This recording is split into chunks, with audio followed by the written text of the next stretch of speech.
बिस्मिल्लाहिर्रहमानिर्रहीम। साजिद वफा आर्ट की तरफों अवामी शहर लाला नज़ीर अहमद साजिद चंद पहलवानी के दोड़े लैके जनाब तुहाडी दोस्तों की खिदमत हाजिर है कि जे बलवान तू बनना चाहना है, जे बलवान तू बनना चाहना है, दसा तैनू बलवानी की वंड यारा कर खिदमत उस्तादा खलीफिया दियाँ, इस काम तो कदी ना संग यारा, और सीने ला कुरान पढ़ नफल नमाजा, इस काम तू कदी ना संग यारा, ते सदा अदब तू करी वड्डियां दा, मुड़ गामे वांग न लगसी कंड यारा। ते गामा पहलवान कौन है?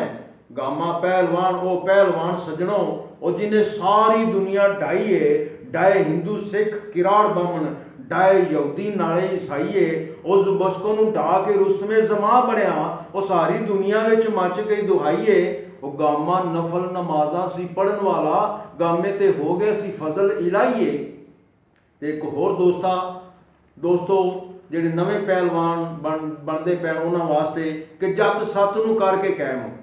जत सत नूं करके कैम, मुड़ बलवानी दी पौड़ी चढ़ सजना, हर औरत नूं मां भैन दी समझ, रख नीवी तू नज़र सजना,